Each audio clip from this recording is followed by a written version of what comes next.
Hello, this is Dr. Paul Cottrell, and I'm going to be talking about the bridge collapse that took place in Baltimore and just my perspectives on this. So, before I begin, please make sure that you subscribe to all my channels. I have 3 channels on YouTube. I have Brighteon, Bitchute, and Rumble. I have a Patreon channel. So please subscribe to all of them. That way you get updates. I have certain sensitive information when I cover certain types of topics that cannot be on YouTube. I will premiere on YouTube, but certain things just can't be left on my YouTube channel. So please subscribe to all my channels. All the links are in the description of this video and all my videos. Also, please follow me on GETTR and Twitter and Facebook. That way you will be able to get the notifications in a timely manner because sometimes the notifications are delayed by YouTube. So with that, let's begin with the Baltimore Bridge collapse. Here's my take on this. All right. The operator for the ship has had a record of having collisions with the Dolly in port. So this is not a one-off, in terms of this operator with this particular ship. It is a one-off in terms of hitting a major bridge and having a collapse, but they've had accidents before. Shipping is a hazardous business. All right. In addition, you have to remember that this bridge was built in the early 1970s, and it took 5 years to build. My understanding is that it started in 1972, and it was opened on 1977. All right, so there was about 5 years of construction of this bridge. If you look at it from a structural engineering point of view, all right, and I used to be an automotive engineer, so I know a whole lot about structure and crash testing. Yeah, that structure is bare bone structure. In addition, the shipping containers and the ships that are on that contain the shipping containers and the ships that are holding the containers have grown in size over the decades. Part of the reason for that is it's more cost effective to ship. Now, if you pay attention to the news, there's an awful lot of actually containers lost at sea during shipment because of the overstacking of these containers. And that insurance for these cargo ships are increasing because of loss of goods at sea. There's the issue with what's going on in the Middle East in terms of attacks by the Houthis, but also weather issues with ships being lost at sea or having cargo being dipped into the ocean because of problematic weather. So the reason why I'm bringing this up is just that it's become more cost effective to overload the ships. All right. So the bridge design was bare bones design, and it didn't really have a really good bumper system or a buffer system around its 2 major support pillars. And as the decades have increased, have gone by, the actual mass of the ships, because of the cargo that they're holding, has increased. So even if you have a ship that's going at, let's say, 5 knots, the mass of these ships are much more than they were back in the early 70s. So the momentum is much greater than they were during the early, whiteboard designs. It wasn't even a whiteboard back then. It was just a drawing board. But the point is that the actual bridge was not really designed to be hit by such a massive force. Okay, so keep that in mind. Is that the bridge back in the 1970s didn't have adequate bumper system and an adequate buffering system around its two major pillars, support pillars, for a collision of such a massive size cargo ship. The way that bridge was designed, it was, smaller cargo ships. All right. Now, I see ships all the time because I live in New York. So, you see ships, going up and down the East River or the Hudson or, in the Bay Area. And, there's ports around New Jersey and whatnot. But looking at that bridge, it was designed for really a cargo ship that had less mass.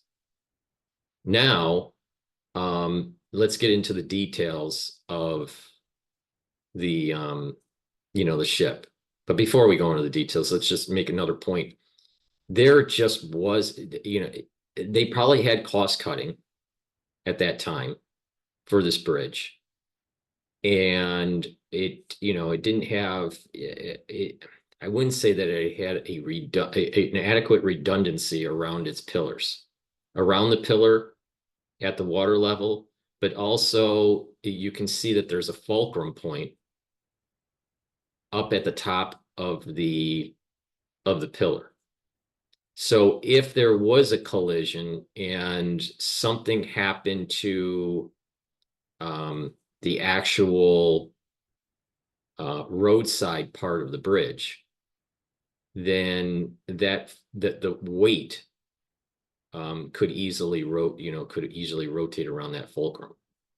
So I just think that it was adequate to hold 18-wheeler cargo and passenger car weights,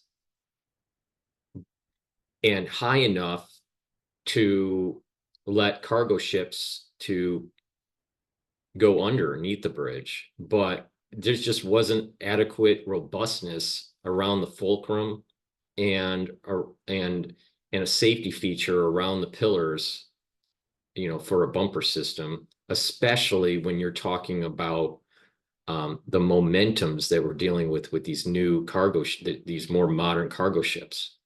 So just keep that in mind. The assumptions of the size of the ships have changed over the decades.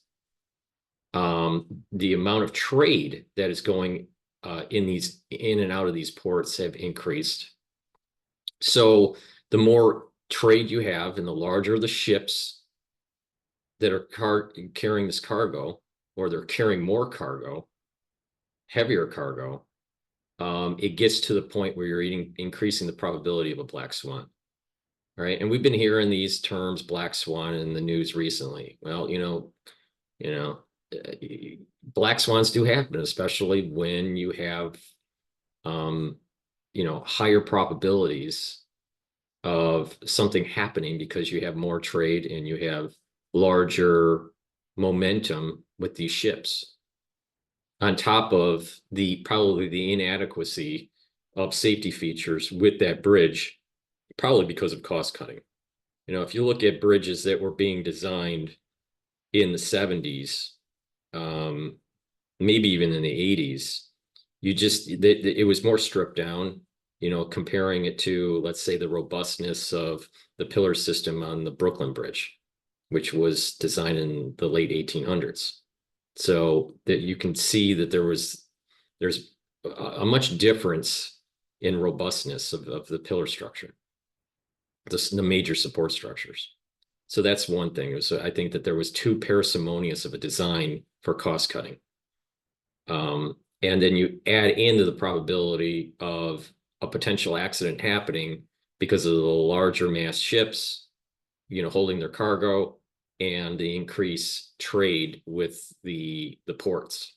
So this sort of thing is going to happen.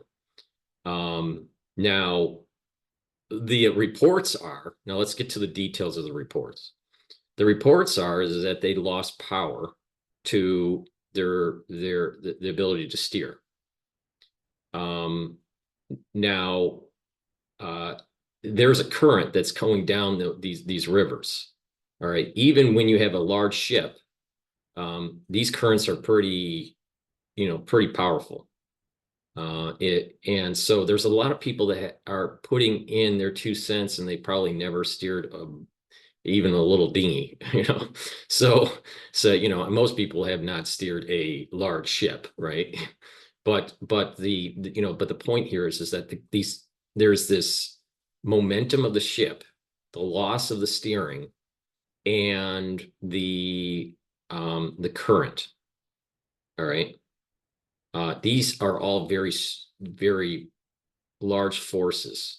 This current and the momentum of the ship are very large forces that I don't think most people have their mind wrapped around, because they don't deal with these kinds of forces on a daily basis. So with that, even though that the ship was somewhat moving slowly, you had these, stronger currents to push the ship, but not just that. You had this momentum because of this large mass that's on the ship because it was fully loaded. So so you have this issue that's happening. They lose the steering, and then they they go to auxiliary power. It's my understanding, and there's a smoke that's coming from the auxiliary power. And then they hit this, the Achilles heel of the bridge. My take on this is that this was an accident. The operator had a history of having problems docking ships, in other countries, because this is not just a ship that just stays in the United States, but it goes to, I believe there was a Belgium accident with this Dolly ship. So there's a history of the operator having some collisions. And, if you have a major port, we don't really have redundancy, because it's just not as cost effective. And this is something that we probably need to learn from the last crisis that we went through in 2020 is that our supply chain can be easily disrupted because of lack of redundancy. Everything is just in time, and it's parsimonious to try to keep costs down. Well, go back to the design of the bridge. It was a parsimonious design, and therefore there wasn't enough robustness to be able to accommodate a future event, and therefore we have this accident that's happened. So I think a big lesson learned here is that you can have a black swan event that happens that is not nefarious, that happens just through randomness, and unfortunately people died from it. But the lesson learned is to build redundancy in our supply chain and to be more robust with our infrastructure. You look at old bridges versus the bridges that we are designing today, and they're not as robust. You look at the buildings that are being built up in Manhattan that are skyscrapers. They don't have the same robustness as, let's say, the Rockefeller Center, or let's say the Chrysler building. So they're cheaper to make, they're faster to make, for today's architecture, but it's not as robust. The mason work is not there. It's all steel and glass, and maybe there's a better energy coefficient. I'm not sure. I'd have to think about that for a little while. There's probably ways to make it more efficient compared to the older style, but I think that it's just to bring down cost and to increase the speed of building, of raising the building up.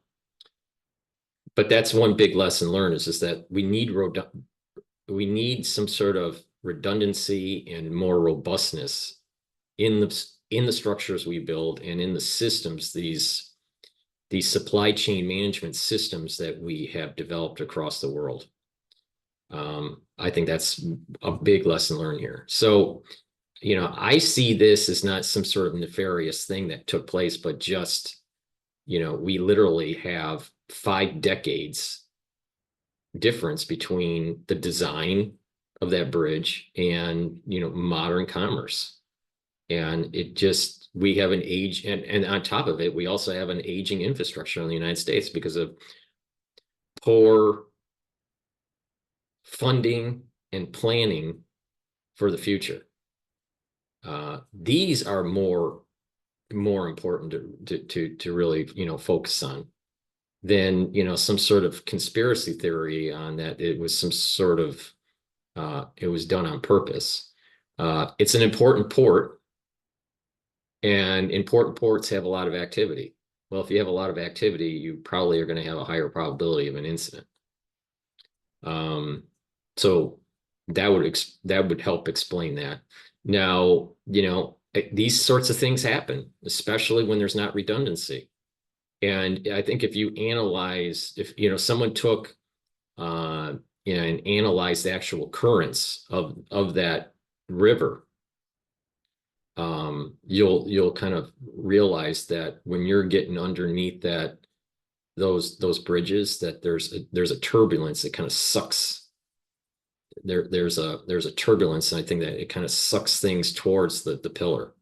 And I think that's part of the reason why there was this hard pull to it. You kind of see it when you look under bridges, like in the East River or even on the Hudson, where you look by the pillars and you can see this turbulence that's taking place just underneath the bridge. So, people need to understand that as the water is cutting through those pillars that are underneath the water, it's causing kind of like a riptide effect, which I have not heard anybody talk about. So, keep that in mind. But this event, even though probably it wasn't done on purpose. I can't prove that, but nobody can prove that it was done on purpose. So I just, you mean revert to what can you prove? And it just seems more rational that this was by accident, but an accident could cause problems. All right. Obviously, it caused problems for the construction workers that were on the bridge, and and they have died from this incident. It's problematic for the commuters, so they have to change their route. It's problematic for the trucks that go over that are shipping goods, and so now they have to reroute their normal route, and those goods are probably going to be more expensive and probably they're at least in the short term be delayed. Now, the long term, well, even in the short term here, to medium term, it's going to take some time to get the steel and some of the cargo out of the river. All right. Now, that they can do it because they have cranes that can be attached to barges, right? And they can lift this stuff up. So this is not like, something that is super problematic, but it'll take a little bit of time. I suspect that this will take less than 1 month to clean up if they really go 24/7 on this. But if they drag their feet, then it may be a couple months. But this is something that shipping way should be clear within 4 weeks. And then you have goods and services going to port again. In the meantime, those ships aren't going to be able to go through that waterway and will have to reroute to other places on the East Coast and unload or load their cargo at a different port. That would mean that at least in the short term that there needs to be rerouting of truckers to be able to pick up or drop off certain goods at a different port. So in the short term, there may be problems with certain types of goods that are probably going to be regional. I don't think this is going to be a problem that's going to be all across the United States because we have lots of different ports, and this is probably more of a regional issue, East Coast regional issue. And I don't think that this is going to be super problematic because once you get the steel out of the way and the dumped cargo boxes out of the way, then the ships can come back in and do their normal docking. The problem is the commuters and the trucks will be rerouted for the next 5 years, maybe 3 years, depending on how fast they can rebuild the bridge. Some people say 5, some people say that it's a lot quicker to make a bridge like that now and make it more robust, and you probably can do it in 3 years. But for the commuters and for the truckers going over that bridge on a regular basis, they have, a 5-year problem for rerouting. But the system will adapt, right? And there's just a disruption in the short term. If you look at the human body for a moment here, and sometimes you can have blockage in blood flow, and then you have a rerouting of blood that so you have some sort of shunting that takes place, and the human body at times, not always, but at times can reroute the blood. All right. And there is in certain areas of tissues, there's angiogenesis. There's this, new blood flow, new vascular system that starts to develop because of the pressures are increased, and there's a signaling effect that over time will allow for angiogenesis. This is something similar, where you have an occlusion in the supply chain. You have an occlusion in the shipping lanes, and you're seeing a complex system, a social system, adapting and doing almost like a neo-angiogenesis. So, keep that in mind that it will be some short-term disruptions. It's probably going to be local. I haven't seen major shifts in commodity prices with this event, and that's probably a strong indicator to determine if this is going to be more severe or not. And I don't see that. So that's my take. It was on accident. There wasn't some sort of nefarious actor on the boat or some sort of hacking or anything like that. I don't believe that for a second. There is no evidence of that.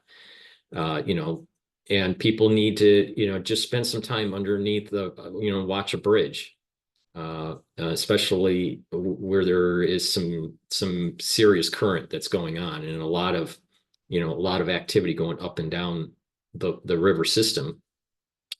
And then you'll start to realize that there are riptides that are underneath that are by these bridge pillars. And if you have a boat that has lost steering, you could easily understand on how this thing could have been circled into the pillar. um, uh, pretty quickly, because the force of water is extremely powerful. And I think humans don't fully understand how powerful the force of water is. Um, unless, you've been actually, through a hurricane, or, through typhoon, or have seen a tsunami or something like that. The power of water is very, very strong. Um, and, the understanding that a boat that has a lot of mass, even going slow, is going to have a lot of momentum. And that bridge was not designed to be hit, have a direct hit on the pillar with that much mass. So that's my take on it. But there is going to be the realization that our infrastructure is aging, and our infrastructure doesn't have the redundancy that it should have, and the robustness that it should have. So just kind of take that in mind, just how you apply things to your own life. Do you have redundancy in certain things, for a backup? And, is your life robust enough so a fragile event can be absorbed, you know? So that's my take on it. I don't think that this is some sort of foreign actor, trying to knock out our grid, and that it was some sort of cyber attack. I believe that Laura, was it Laura? Laura, I can't remember her first name, or her last name. She was on Bannon's show, and she was saying that this was some sort of cyber attack and all this. There's no evidence of that. Um, that's speculation, you know. But here's another thought for you to think about. There's a randomness that took place.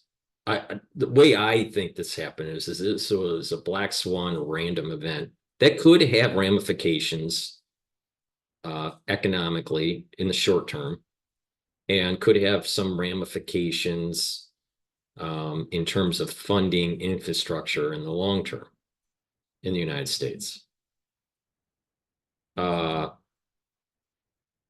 but there's also this idea that there could have been a metaphysical component to this. There's an awful lot of things that we have been starting to see in the world since December 1st, 2023, that's been happening, that if you're on the wrong side of the metaphysics of what's going on in the Middle East, that bad things are probably going to be happening to the country, that those policies are not congruent with what's going on with what Israel is doing with Gaza. And that there is this curse that I've been talking about, that if you're not on the right side of the metaphysics, you're going to get a curse. And if you are on the right side, you will get a blessing. And that with the bridge being the Francis Scott Key's bridge, and that it was about 47 years old, just a little bit more than 47 years by about 3 days or so. That there is kind of some sort of esoteric meaning that's going on here, and that we may actually be hinted that the fall of the American empire is starting to happen, and that our dominancy in the world is starting to unravel because of some of the metaphysical policies that we've been doing domestically and internationally. So keep that in mind, that I think it's more probable that it was randomness with a metaphysical hand to try for us to snap back to some sort of conservatism, versus some sort of cyber attack that happened, that can't be, that doesn't, there's no evidence of that. But maybe new data comes out that proves that it was a cyber attack. I don't know. I'm a person that is open-minded to new data. But usually, when I look at something of this complexity, I'm usually right. Now, my point here is you can see these events starting to play out since October 7th of 2023, where societies are being cursed and societies are being blessed. And it probably behooves us to be more conservative and stop being so woke and stop being so ultra liberal in this country, or we are going to lose our nation. With that, that's my take on what happened on the bridge. And some people have shown some sort of flares or some sort of lights, kind of like an explosive light that was taking place as the bridge was starting to fall. It looks to me from those pictures or that video that it's the snapping of the electrical cables. You got to remember, these cables that are up there, they are extremely thick, and there's going to be a major electrical arc when they snap. So, if you don't believe me, go take a look at a bridge, that is, somewhat of robustness, and, just look at the architecture of it, the support structure, and the electrical system on it, and you'll understand and know what I'm talking about. So, with that said, please make sure that you go to my store, the-studio-reykjavik.com, and get the supplements that I offer. I have a lot of different supplements that will help to boost up your immune system. I have structural nanosilver liquids and gels that will help to neutralize pathogens and boost up your immune system. I have the C60 and avocado and coconut oil in 2-ounce, 4-ounce, and an 8-ounce configuration. That will bring down free radicals, that will reduce the stress on the cells and help with the immune system, and bring down those free radicals and improve your mitochondrial health. And I have a plethora of supplements that help boost up your immune system, reduce cardiovascular disease, increase the electron transport chain, and bring down inflammation and boost up your immune system. For example, taking ashwagandha and turmeric will bring down that inflammatory response and help to improve your immune system. The ashwagandha brings down the blood glucose levels, so you don't have an inflamed cardiovascular system. And the turmeric will bring down pro-inflammatory cytokines. So, please take my advice and go to my store and get the different supplements like B complex that helps with the electron transport chain, and omega-3 that helps with your lipid profile to reduce cardiovascular disease. If you follow what I have to say about how to mix these different supplements, you're going to improve your health.